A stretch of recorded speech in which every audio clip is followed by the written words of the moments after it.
Welcome to Life Stories. Family is supposed to be our safe haven. The people who remember, celebrate, and support us. But what happens when you're always the one holding everything together? Yet no one remembers you.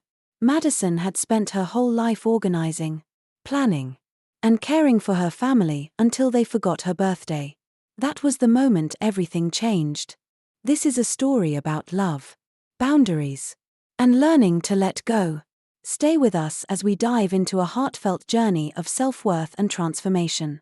Subscribe to our channel to begin today's story with Life Stories. Madison sat at her desk, eyes fixed on her phone, refreshing her notifications over and over. The screen remained stubbornly blank apart from the usual work emails and the occasional promotional message. The silence was deafening. Today was her birthday. Yet not a single message from her family. Not from her mother. Not from her father. Not from Carter or Lauren. The same family she had spent years holding together through celebrations, crises, and endless dramas. She took a slow breath, willing herself to ignore the sting of disappointment. 30. A significant number. A moment that should have been acknowledged. Even with just a simple message. She had always been the one who remembered. The one who planned, organized, made things special. Last year, she had spent 3 months putting together a surprise party for Lauren's birthday. Coordinating 20 people. Making sure their father didn't accidentally spoil it. The year before that, she had dropped everything and flown across the country because Carter had been heartbroken after his girlfriend left him. 4 days of listening, comforting, making sure he ate, distracting him with old movies and ice cream. And only last month, she had spent hours searching for a restaurant that could accommodate everyone's dietary needs for their parents' anniversary dinner. But now, on her own birthday, there was nothing. A warm cup of coffee slid across the desk towards her. She looked up to see Jake, her best friend and colleague, watching her with quiet sympathy. He had been observing her the whole morning, seeing the way she kept glancing at her phone, the flicker of hope in her eyes each time it lit up, only to be followed by disappointment. "Still nothing?" he asked, his voice gentle. She tried to shrug as if it didn't matter, but the tightness in her throat betrayed her. "Not even from Mom?" Jake frowned. "Didn't you organize that huge surprise party for Lauren last year?" Madison let out a dry laugh. 3 months of planning. I coordinated 20 people and made sure Dad didn't ruin the surprise. And Carter? You flew out to see him when he got dumped. She nodded, remembering the long nights on his couch. The way she had put aside her own work and life to be there for him. And don't forget last month's anniversary dinner. I had to call 8 different restaurants to find one that worked for everyone. Her phone buzzed. Her heart leapt. But it was just another automated message. Jake leaned back in his chair, arms crossed. Maybe they're planning something for later. They both knew better. Her family didn't plan. That was her job. Madison had always been the emotional glue. The one who remembered every birthday, every milestone, every moment that needed attention. If she didn't do it, no one did. At 5. She packed up her things. Her phone still silent except for the usual work emails and social media notifications from distant acquaintances. Jake gave her a quick hug before she left. "Dinner? My treat." She shook her head. "I should stop by my parents' place. Maybe they just forgot to charge their phones or something." The drive felt longer than usual.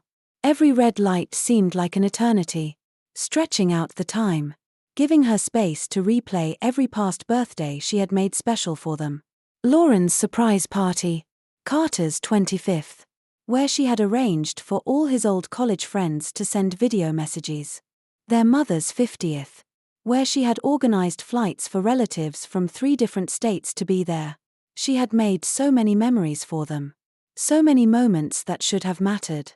Pulling into the driveway, she saw their cars parked as usual. Inside, through the window, she could see them gathered around the dining table. Her mother passing around her famous lasagna. Her father gesturing animatedly while talking. Lauren laughing. Carter scrolling through his phone. They looked happy. They looked complete. Without her. Her hands trembled as she turned off the engine. For a long moment. She just sat there. Watching them. Feeling the weight of their indifference settle over her like a heavy fog. Then. Finally. She took a deep breath. Stepped out of the car. And walked up to the front door. The moment she entered. Her mother looked up in surprise. "Oh, Madison, we weren't expecting you tonight." She stood in the doorway. The warmth of the house washing over her. But it didn't quite reach her. "Hi." Her voice was quieter than she intended. I was wondering if anyone remembered what day it is." Blank faces stared back at her. Carter barely looked up from his phone. "Thursday?" Her breath caught. "It's my birthday." The silence that followed was unbearable. "Oh, honey," her mother finally said. But her tone wasn't apologetic. It was dismissive. "You should have reminded us. You know how busy everyone's been." Busy. Madison, who had always remembered everyone's birthdays, anniversaries, every single important date no matter what was going on in her life, was standing in front of them being told she should have reminded them. "Don't be so dramatic," Lauren said, waving a hand as if brushing away a trivial matter. "It's just a birthday. We can celebrate another day." Her father nodded. "You're too old to be making a fuss about birthdays anyway." Something inside Madison snapped. Not in an explosive way. Not in anger. But in a quiet, final way. Like a thread that had been stretched too thin for too long and had simply given up. She took a slow breath. Steadying her voice. "You're right. It's just a birthday. And I was being ungrateful for expecting a little acknowledgement." Her mother shifted in her chair. "That's not what we meant. Sweetheart." Madison held up a hand. Stopping her. "No, really. It's fine. I understand now." She turned toward the door. Her movements deliberate. Her heart pounding with something close to clarity. "Enjoy your dinner." Carter called after her. Barely paying attention. "Aren't you staying?" Mom made enough for everyone. Her hand was on the doorknob. "No thanks. I have plans with people who remembered." As she stepped outside, the cold air hitting her face, she heard their voices through the open window. "She's being ridiculous," Lauren muttered. "So ungrateful," her mother agreed. "If she wanted to celebrate, she should have planned something herself." Madison sat in her car, their words settling over her like a final nail in a coffin she hadn't realized had been building for years. They were right about one thing. She should have planned something. She should have planned her exit from being their emotional crutch a long time ago. Starting now. Things were going to change. And they had no idea what they had just set in motion. Madison woke up the next morning with an unfamiliar sense of calm. Like the first breath after deciding to leave a job that had drained you for years. The decision had already been made. She wasn't going to fight for scraps of affection anymore. If her family could so easily overlook her, she would let them experience what it was like when she stopped carrying the weight of their lives. By midday, her phone buzzed with a text from her mother. "Don't forget to order the cake for Aunt Linda's birthday next week. The one from that bakery she likes." Madison stared at the message for a long moment. Something between amusement and disbelief rising in her chest. It hadn't even been 24 hours. And they were already asking for favors. A week ago. She would have sighed, made a mental note, and done it without question. Today, she did something different. "I won't be ordering it." It took less than a minute for her phone to ring. She let it vibrate against the table before finally picking up. Madison, her mother's voice was exasperated. "What do you mean? You won't be ordering it? You always handle these things." She kept her tone even. "Not anymore." A long pause. Then. The inevitable. "This is about your birthday. Isn't it? We said we were sorry." "No, you didn't." Madison corrected her. "But this isn't about that. I'm just busy with my own life right now." I'm sure you can figure it out. The bakery's number is in the family group chat, I sent it last year. Her mother's voice sharpened. Stop being difficult. Madison. It's just a cake. Madison smiled. But there was no warmth in it. Exactly. It's just a cake. You'll manage. And with that, she ended the call. Across the office, Jake let out a low whistle. That was ice cold, he said, grinning. Madison exhaled slowly, shaking off the adrenaline. It felt terrifying, but also right. For the next week, she ignored the growing flood of messages in the family group chat. They bounced between confusion and passive-aggressive complaints. Why wasn't she responding? Where had she disappeared to? Who was supposed to be organizing things now? She muted the conversation after the 15th message. Lauren tried stopping by her apartment one evening, but Madison had already warned the doorman not to let any family members up. She was done being the person they only remembered when something needed fixing. The real test came when Haley called.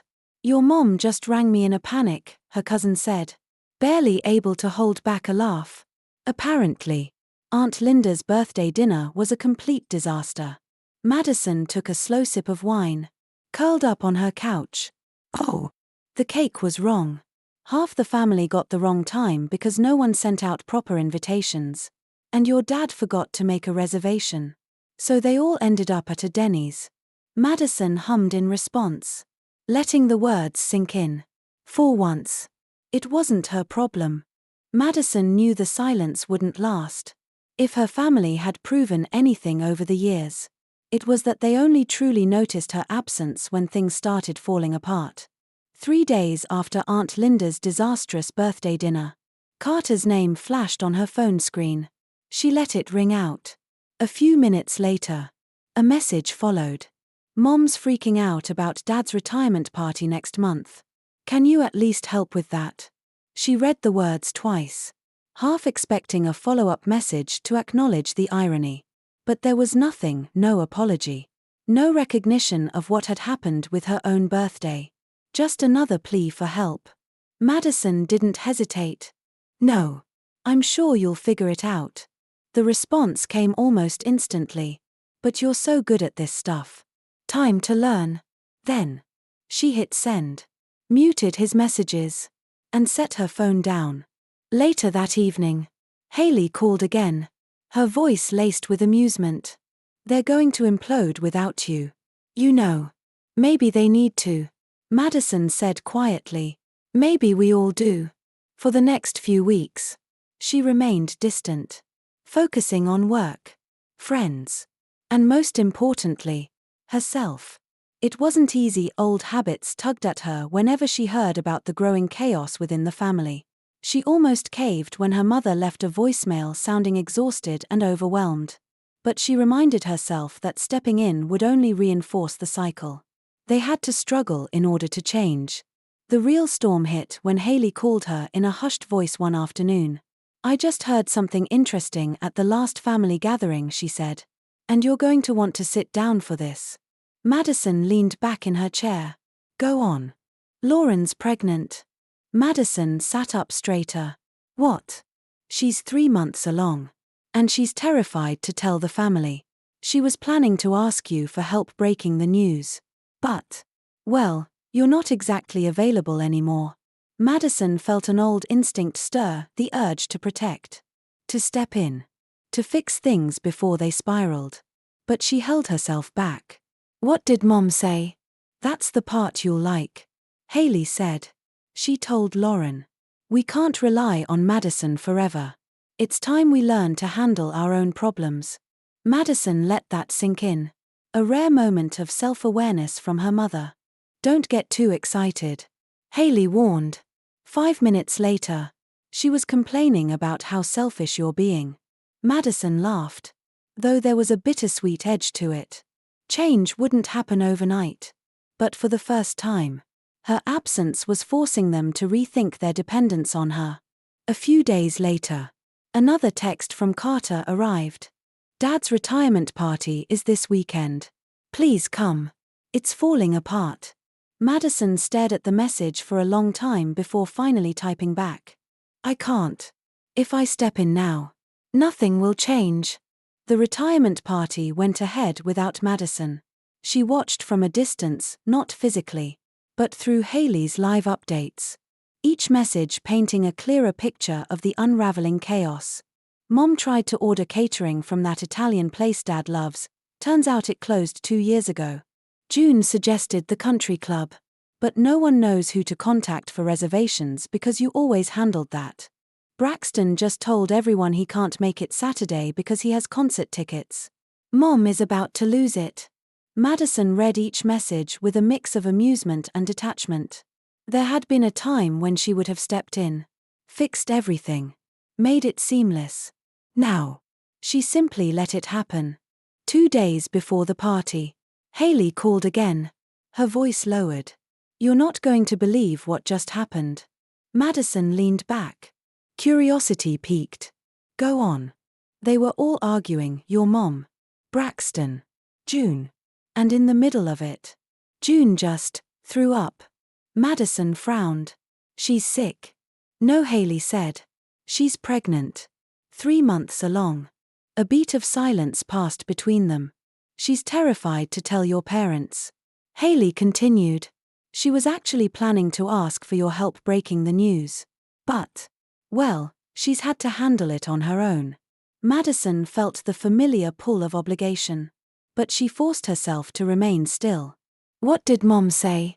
That's the part you'll like, Haley said. A note of something like admiration in her voice. She told June. We can't rely on Madison forever. It's time we learn to handle our own problems.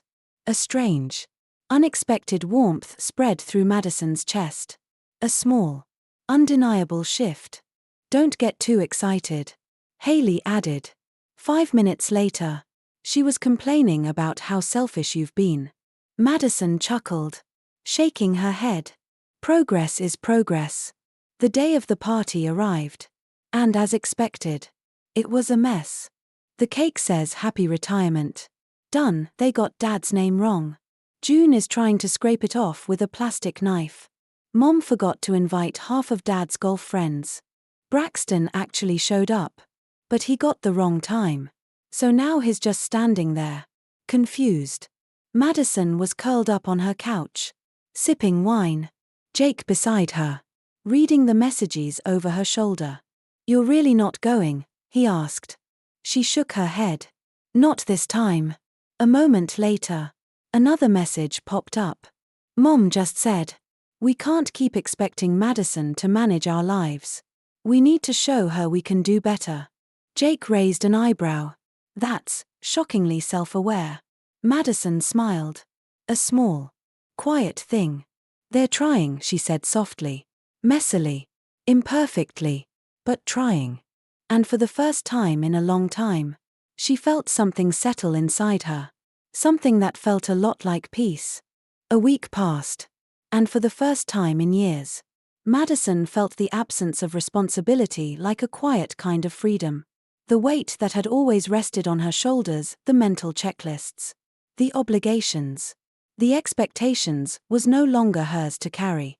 Then, one evening, as she was settling into her couch with a book, her phone rang.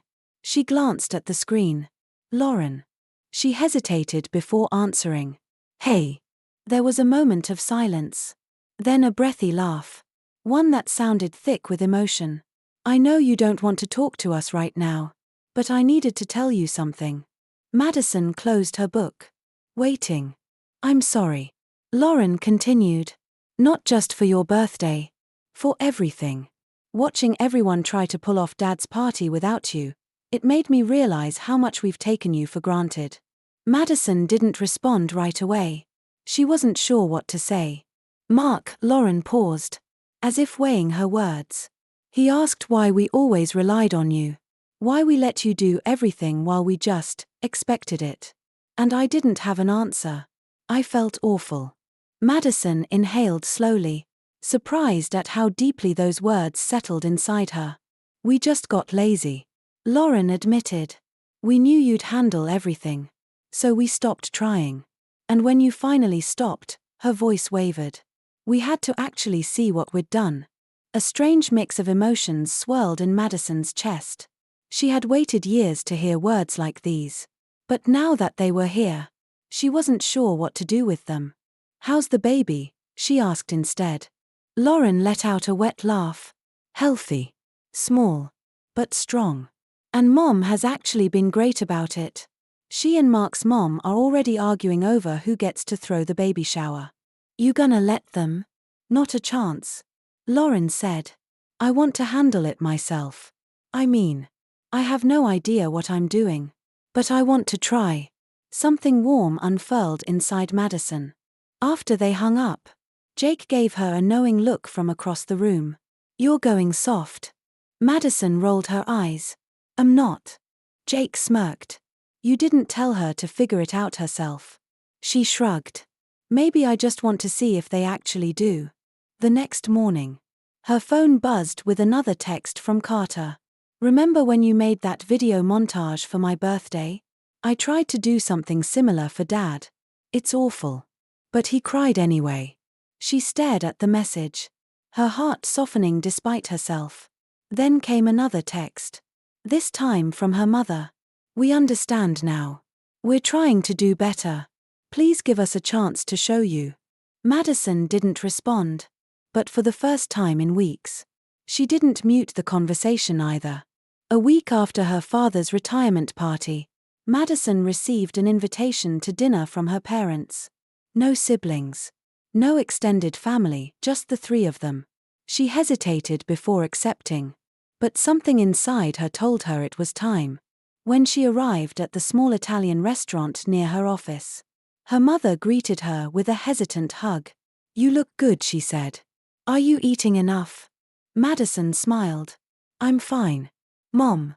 Her father was fidgeting with his napkin, a habit she had never seen before. The moment their drinks arrived, her mother cleared her throat. "We've been doing a lot of thinking," she began, glancing at Madison before pulling a small notebook from her purse.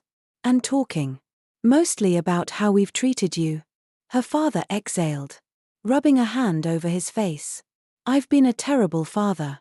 The bluntness of his words caught Madison off guard. "All these years," he continued, "we've watched you take care of everyone. Plan everything. Remember everything. And not once did we stop to ask if it was fair to put all that on you." Her mother nodded. "We got comfortable.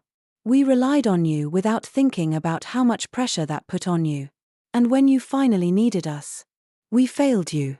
Madison swallowed, feeling the weight of their words settle in her chest. Her father took a deep breath. "We can't change the past. But we're trying to change the future." Her mother smiled softly. "We want to be better, Madison. Not just for you, but for ourselves." For the first time in years, Madison felt truly seen.